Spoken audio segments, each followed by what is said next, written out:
Hello and welcome to Truth versus Hype. Tonight, is the note ban a 1% success and a 99% failure? The RBI's disclosure that 99% of the banned cash has come back into the system has pushed the government onto the back foot, sending it into a spiral of deflection, of moving goalposts, of swamping us with cherry-picked data, to the point where it's almost hard to remember the Prime Minister's speech on November 8th, where he set out the original rationale for demonetization, which was to wipe out black money and end corruption. This step will strengthen the hands of the common man in the fight against corruption, black money and fake currency. Recall also the government claiming in Supreme Court, no less, that they expected that the black money would be about 25% of all the banned cash, as the Attorney General told the court about 4 to 5 lakh crores of the 15 lakh crores was anticipated as not coming back. But now instead of this 26%, it's just turned out to be 1%. So for that 1%, the economy has taken a hit. Millions of Indians have queued up for days. There are estimates of job losses, even deaths. Little wonder that the government has gone into this damage control mode, like I said, basically by moving the goalposts. Listen to what the finance minister had said hours after the RBI's figure came out. So more taxpayers, bigger tax base, both in direct and indirect tax, more digitization, lesser cash in the system, integration of the informal with the formal economy. Now, just to go back to the Prime Minister's speech, which we've edited to underline what he focused on. Black money, black money, black money, black money. Role of black money and black money.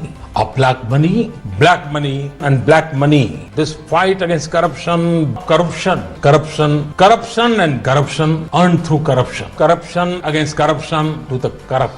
Fake currency, fake 500 and 1000 rupee notes, fake notes, fake currency notes and fake currency. Problem of terrorism and terrorism. Terrorism and terrorism. So there's 17 times he mentions black money, 16 times corruption, 5 times fake currency and 5 times terrorism. Not a single reference to digitization, to tax, to the formal or the informal economy. Thanks, by the way, to Boom Live, the fact-checking website, for the idea of the word count. Now, it's understandable why the government would move the goalposts, but here's the problem. Whether it's the old targets or the new goalposts, the claims don't appear to add up. Starting with the big one about ending black money. The government now says that the idea was never to have black money seized, but to bring it back into the banking system. The object of demonetization was not confiscation of money. So then why put out press releases that the government has actually carried out a massive series of raids which has led to the seizure of or confiscation of over 1,000 crores? And also that there's been a detection of about 17,000 crores of undisclosed income. That incidentally just comes to 1.2% of the total amount demonetized. Also to the point that black cash has come into the banking system, the government claims that 13 lakh accounts with an amount of about 3 lakh crore rupees is under scrutiny. But how much of this exactly is black money? We simply don't know that yet. And given the staff strength of our tax department and their previous track record, it may be years before we ever have a clear picture. Now, what about the rest of the claims? Well, as far as the fake currency goes, the RBI's own data tells us this, that only 41 crore fake currency has been identified, which is 0.0026% of all the banned cash. Let's now come to terrorism, which the government claims has been tackled by demonetization.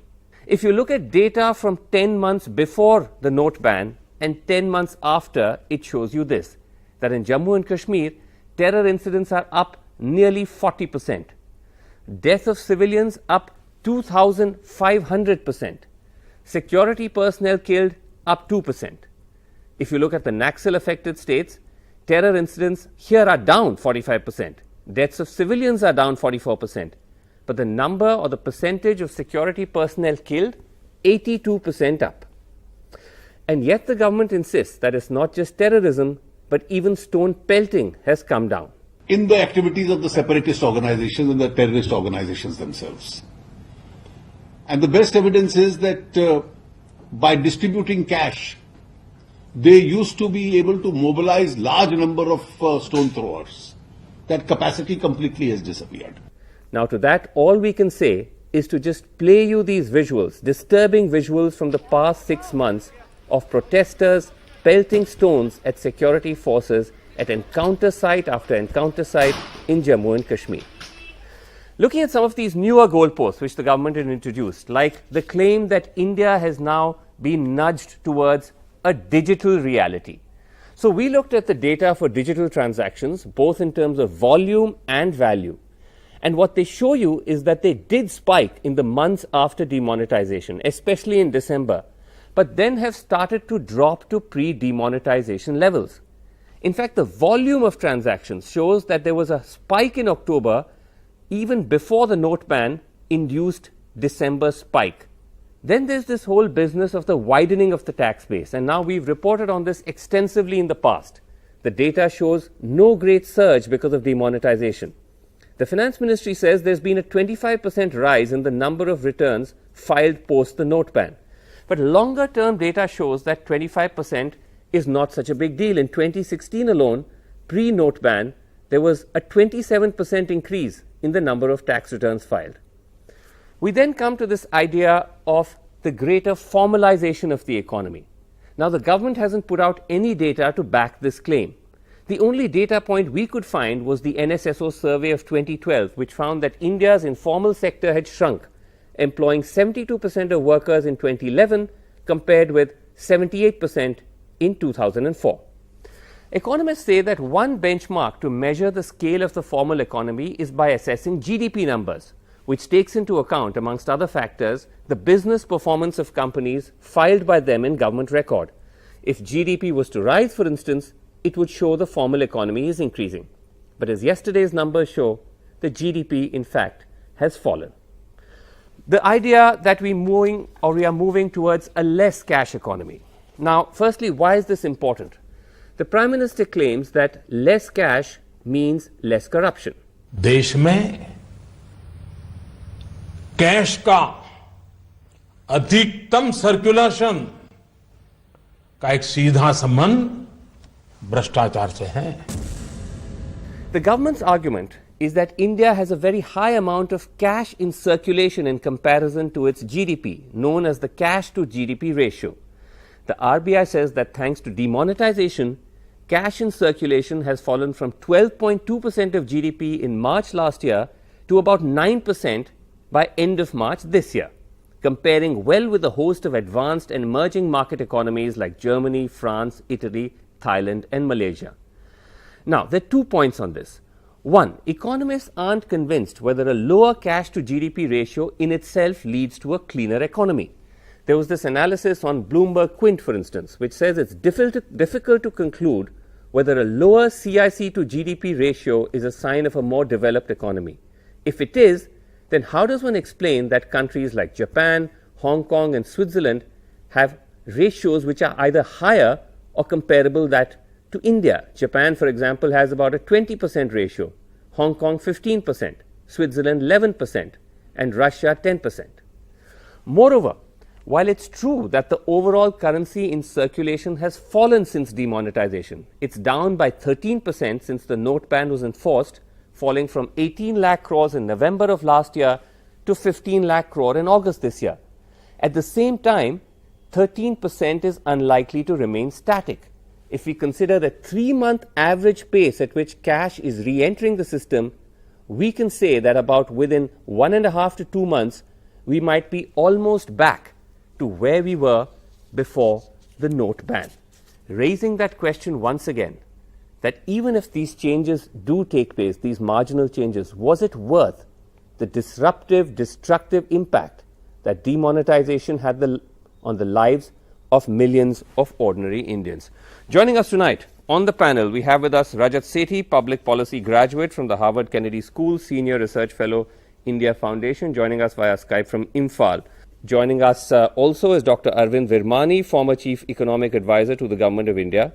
Professor Arun Kumar, economist, someone who's done a lot of work on the black economy, and from Bangalore, Rajiv Gowda, Congress spokesperson and Rajya Sabha MP. Now, Rajesh Sethi, what concerns me is that despite the fact that there is so much evidence now about the fact that demonetization may have been, to put it bluntly, an unqualified disaster, the government is coming out and repeatedly trying to defend this, either, like I said, by deluging us with often massaged or contradictory data, or even trying to get its ministers to participate in some kind of choreographed Twitter campaign. I mean, we're going to put those images up on the screen, but you had this highly unusual sight of dozens of ministers tweeting the same thing. Isn't this worrying? To begin with, I wanted to put forth in front of your viewers that corruption across the world in various formats has always been a hydra-headed monster. Right. If you chop off one head, this monster is not going to die. Okay. You need to destroy it in every dimension, in every respect. Demonetization was one such attempt at one such head, not at the whole animal. There are more such attempts which the government is taking, and I'm sure. No, but we're talking specifically about demonetization. Again, we shouldn't move the goalpost. That if you just take demonetization as a measure of reducing corruption or ending corruption, on what grounds can we even begin to remotely say that it's worked? Depositing money in the bank does not make it from black to white money. You need to inform your viewers very evidently and clearly on that. See, if we strip off all the arguments of the political agenda that is there, which is surrounding the critic of demonetization, we will get to the economics of it. But and I can quote you certain points here, by the way. It's all data-based, no politics. So, yeah, I'm just quoting. Let me just quote some data points. You said that the cash the cash in the circulation in the economy has gone down by 13%. But the actual data shows that rupees 5 lakh crore worth of cash has gone down. The cash in the circulation has gone down, which is 20%. Next data also because says I'll tell you why that is. That's because you're using a different benchmark. You're looking. The government has put out figures based on cash in circulation in March. We were looking at figures as recently as August because we have updated figures. See, let me please complete my metric. I'll explain you every data metric that you are posting, that I'm also posting. What I'm saying is that there has been a consistent growth of cash in circulation. If you assume the same growth path, without the demonetization, how much of cash would have been in circulation, vis-a-vis when post-demonetization, how much of cash is there in circulation? There is a 20% deficit of cash in circulation. This is point number one. No, but hold on, just a second. Let me just try to because if we get into this kind of granular debating, I don't know how long it will take us. I just want to bring in Professor Arun Kumar. The idea, just a second, I'm coming back to you. The idea, as we just pointed out, that if you're simply saying cash in circulation has reduced, and by the way, the trends are showing that it's actually coming back. Again, what does that have to do with fighting corruption or cleaning up the economy? Clearly, as you said in your data, that there are countries which have much more cash and much less corruption, yes, or countries with much less cash to GDP ratio and much more corruption, like Nigeria, yes, has 4%, which is far less than India, far less than Japan, etc. Japan at 18% has much less corruption. So therefore, there's no direct link. Nigeria, a country which has not the best reputation for yes, transparency, has actually a very low cash very to low GDP cash ratio. GDP. And there are many other such countries. So therefore, there's no direct linkage between the amount of cash in circulation in the economy and corruption. And that's been proven, and said and stated by everybody. But let me also say that when we say that 99% is back and 1% is not back, we know that 8,000 crores is lying with the cooperative banks. Right. So therefore, it's even less than 1%. Right. We know that money is lying in Nepal, in Bhutan, and various other places. So in fact, almost the entire money is known to be back. And there's even a worry that it may actually breach, it may cross. Yes, because counterfeit currency may have come back, which probably did not get detected because it was a very good counterfeiting that was there. So therefore, that is also not a second point. Is I'll come to your second point in a second. I just want to go to Dr. Arvind Virmani. Now, Dr. Virmani, you tweeted that, a moral or a social crusade against corruption should not be considered as conventional economic policy. Now, were you trying to describe demonetization as a crusade, or did I read your tweet wrong? Well, I would put it as a campaign, and this campaign actually started in 2014. There was an SIT on black money. I'm not saying I support all these, I'm just telling you the facts, which I think, like you say, your program is first to get the facts correct. No, but when you say campaign, there was an SIT on black money, the courts took, etc., etc. So that campaign has been going on from 2014, and but this demonetization, is probably the fourth or so element of that campaign. No, but sorry to cut in. Demonetization, though, is not a campaign. It's not like the Anna Hazare, agitation. It's a hard economic policy decision. No, please, measures are part of campaign. The measures were something on Swiss bank money, there was a Benami Act, there was demonetization. Okay. We can discuss the economic effects, but those are all measures of a campaign, which you call it campaign, call it whatever you want. Yeah, I have used the word crusade before, but an alternative word could be campaign. Okay, but do you feel, though, whether you want to call it campaign or crusade or what I think it is, which is a hard policy decision, that effectively it's not matched any of the claims that it set out to do?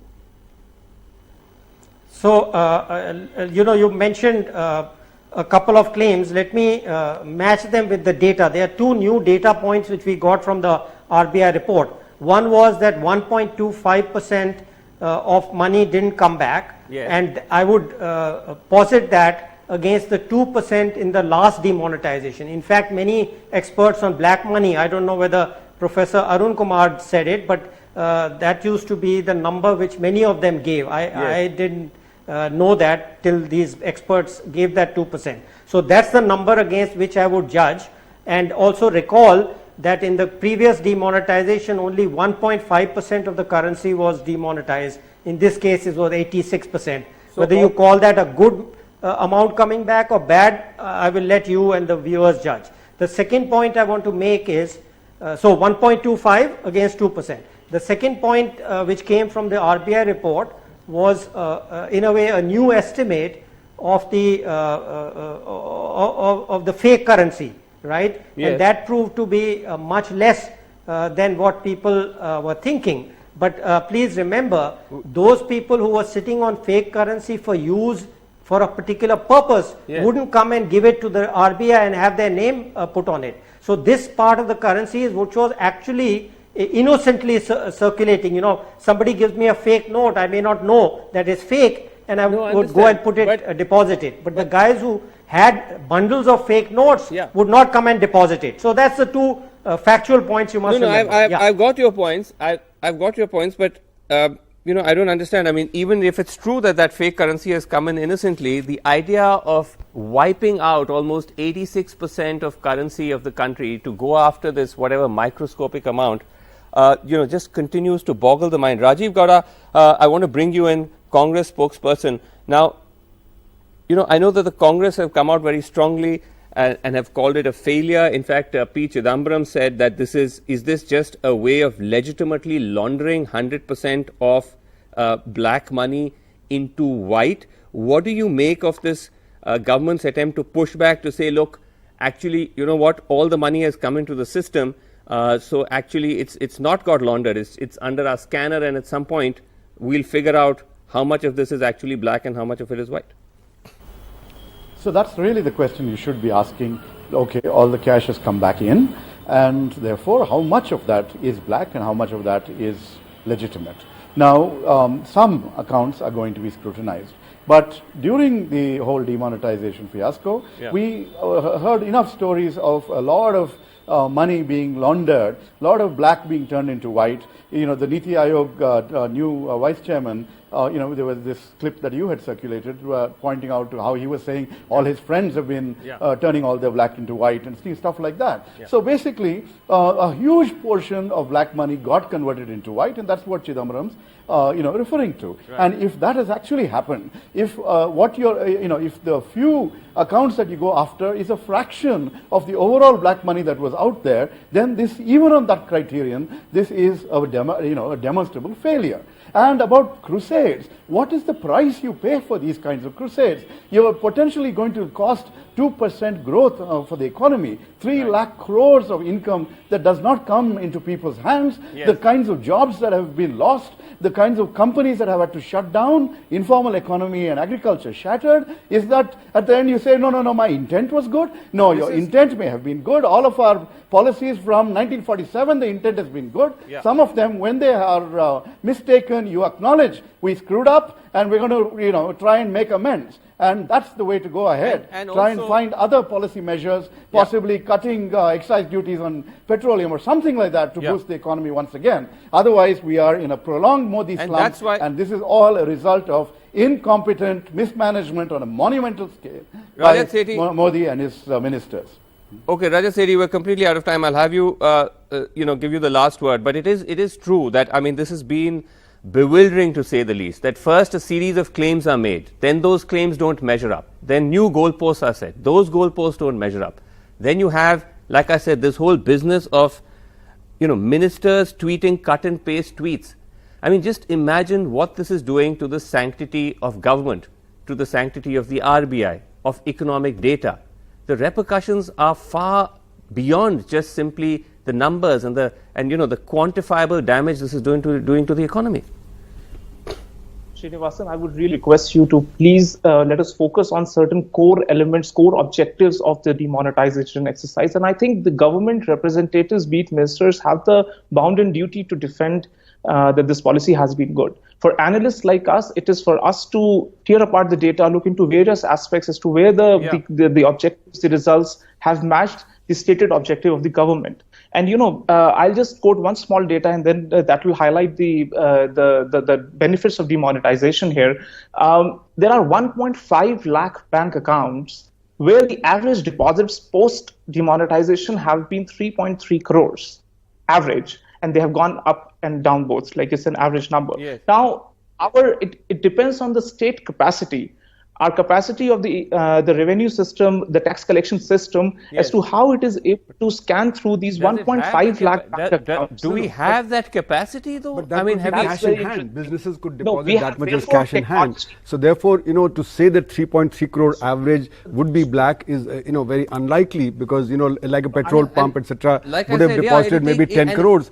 But also the point is, Vasu, that, these policies that are being now touted as success, they have nothing to do with demonetization. They could have been done independent of demonetization, whether it be digitization or whether it be less cash economy, etc. That's right. That can be independent of this. It is not linked to demonetization. Yeah, so I think that's where we have to leave it there. That's where we come back to the beginning of all of this. That, I mean, these are all worthy pursuits to try and encourage India to be more digital, to try and perhaps reduce or taper off the amount of cash in circulation, to go after fake currency and all of that. But why burn down the forest to essentially kill an ant? I think that's the big question which still remains unanswered. I know that all of you have many more points to make, and we will return to this subject in much greater depth on Truth versus Hype and on more shows on NDTV. But for now, we'll have to leave it there. Thanks for watching. Good night.